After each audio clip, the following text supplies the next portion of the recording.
Robert Louis Manning, welcome to Leadership in a Crisis. This is a special series that we put together to take a look at the impact of the COVID-19 pandemic globally.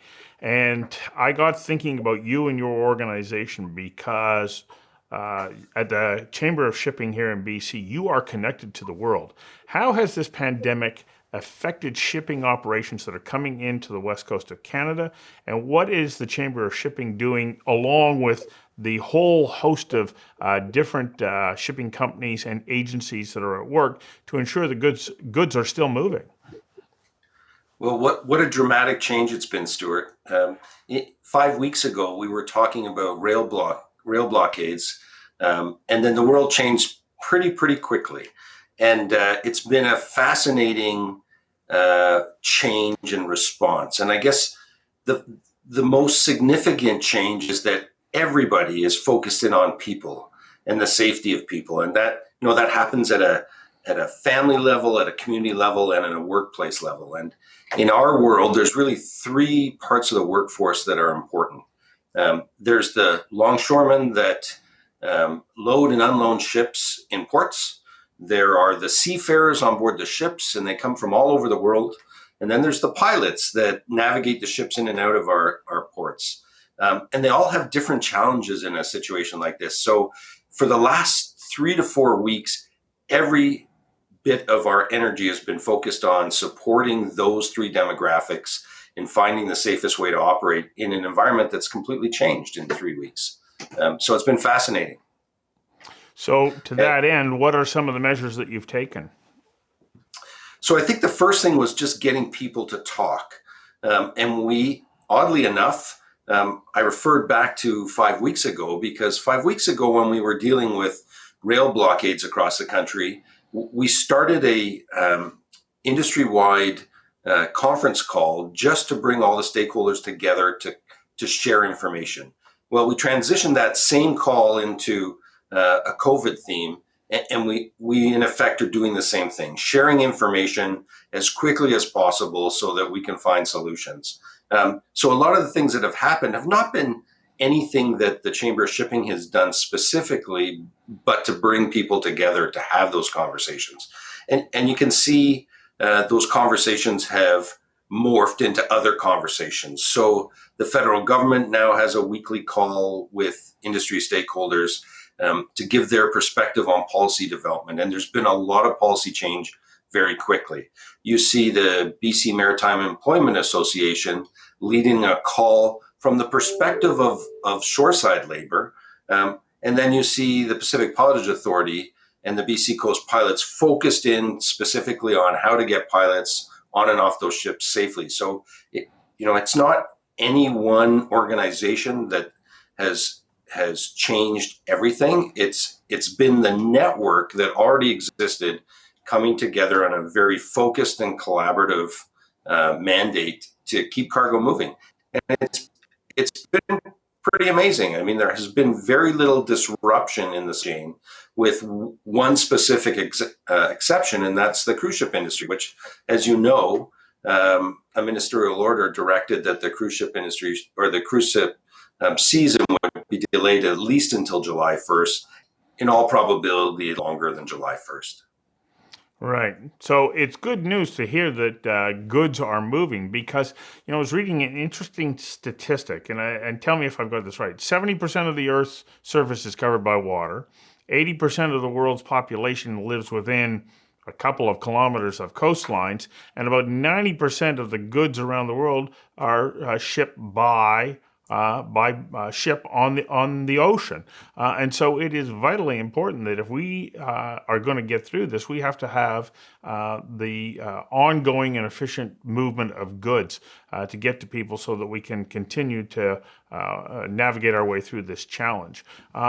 Are there those specific challenges? You talked about the pilots and making sure that longshore, those on the shore, are looked after appropriately. Are there specific things that have been done that have allowed the industry to come together with a new sense of cooperation? Well, I think it's been just the speed at which solutions could be found. So I'll give you an example. and this is a great one from the perspective of pilotage. Airlines pretty well stopped a lot of their domestic and international travel on April 1st. And the pilots, who largely live in the lower mainland, need to serve the North Coast and, of course, get on and disembark from ships in Victoria. So there's had to be a complete network of charter flights just to get the pilots safely in and out of various places on the coast. So that's just one example. Seafarers. At any time in the world, there's about 100,000 seafarers that have to move on and off ships globally. And Canada has really been proactive at supporting this. So Canada's leading the way with the ability to move seafarers on and off of ships in order to support operations, but also from a humanitarian perspective. Because you can imagine a lot of these seafarers are not allowed off the ships in many countries throughout the world. And even if they can get off, the flights to get to and from their homes all over the world may not even be possible. So Canada's been really proactive at trying to support that in a very, not just for trade, but humanitarian reasons. And there's been support across the industry, across labor, and across governments to make this happen. You can imagine the challenges for shoreside labor operating in an environment where there is a new threat. They've had to change the way they coordinate internally, how they dispatch jobs, and how their people interact with other people in the workforce very quickly. And there's been a huge commitment by the labor force across the board.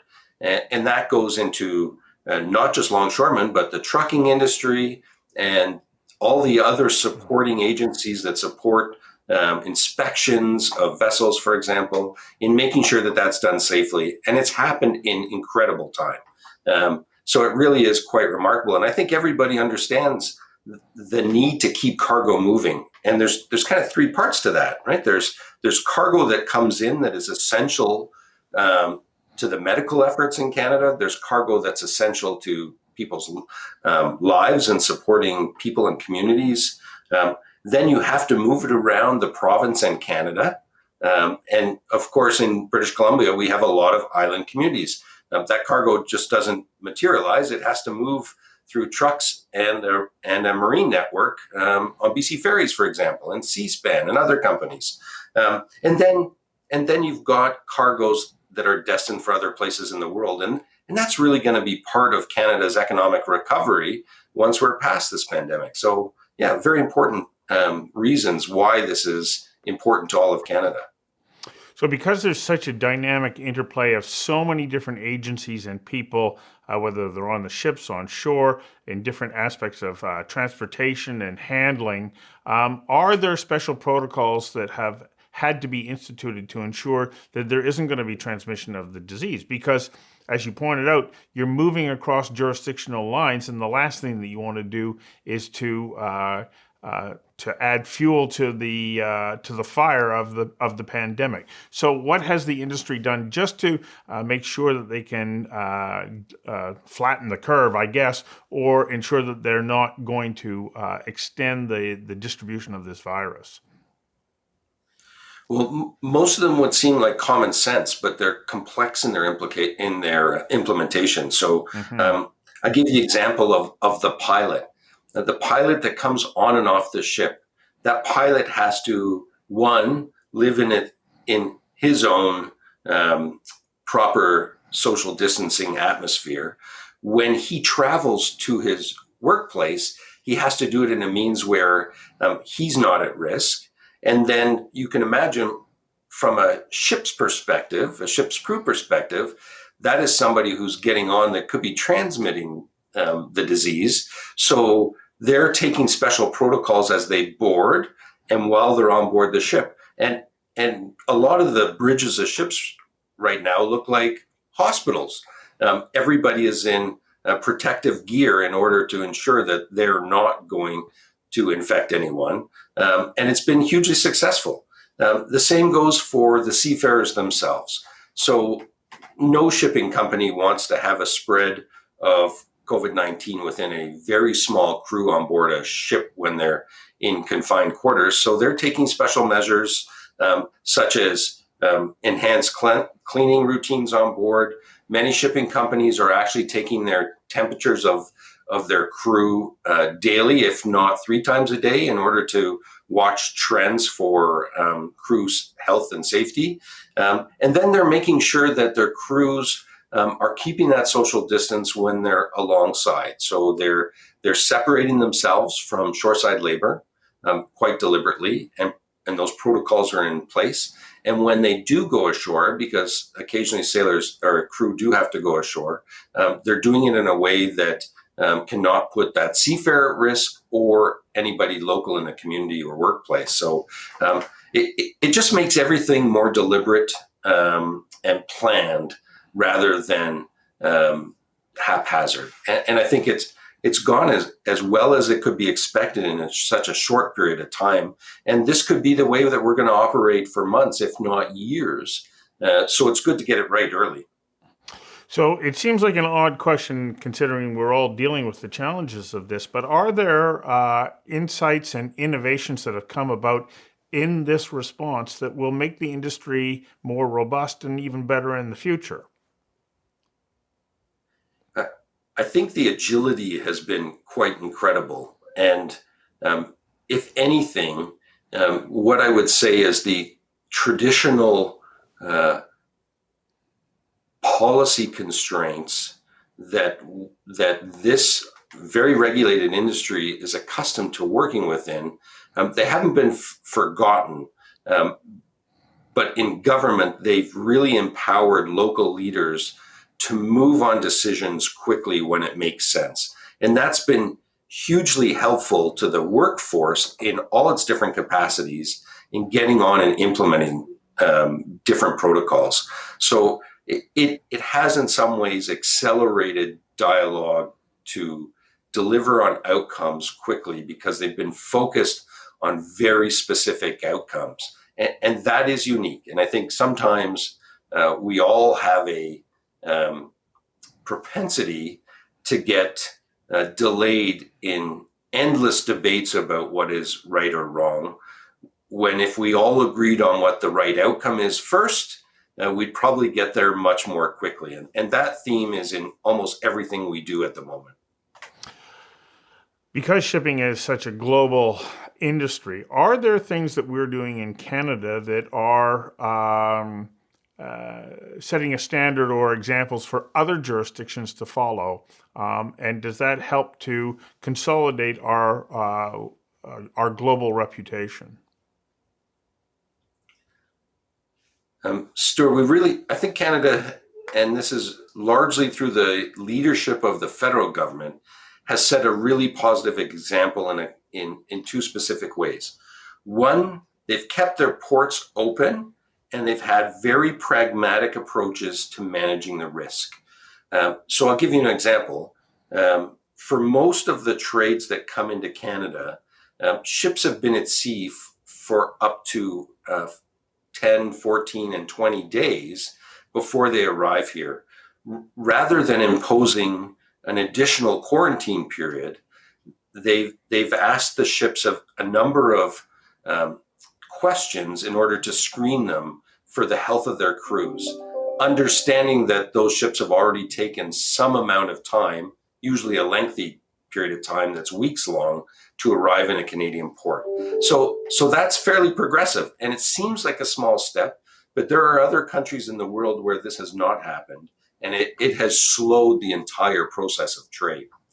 The other very progressive thing that Canada has supported is its response to managing crew changes. And in this respect, Canada is absolutely the gold standard in both managing the risk, but also managing the opportunity to do crew changes. And in Canada, for example, crew changes can happen as long as they happen in a deliberate fashion and the people that are being exchanged are free from any symptoms of COVID-19. They can happen with a relative amount of ease. The larger problem is, in fact, the airline travel to and from wherever the crew may be coming or going. But even then, Canada is using its diplomatic network to try and support this effort. So Canada's absolutely been progressive here, and I think when we look months out, it'll be the Canadian standard that is adopted by the International Maritime Organization. So, does this speak volumes about the level of professionalism and the incredibly high standards that are set around maritime shipping in Canada pre COVID-19, and how it, by its very nature, put us in a position where we were able to respond rapidly and appropriately? Well, I think you hit the nail on the head. And as Canadians, sometimes we're overly critical of ourselves. But when a crisis happens, we had all the right ingredients to be agile, adaptable, and respond quickly. So yes, I think it goes without saying that we have a very, very experienced and intelligent workforce, an adaptive federal government, and provincial governments that were willing to listen when in fact their experience with commercial marine shipping may have been limited. So it's been a good combination, and it's something I hope that we look at positively upon reflection. Well, what a remarkably positive interview to have with you. I'm happy to hear that things are going well, albeit with challenges that are associated with putting in extra levels of safety. But thank goodness we can do that. And let's continue to lead the way, not just in Canada, but globally. I'm very thankful that you took the time to share this with me. Thanks so much, Stuart, and I hope you stay safe as well. And to you.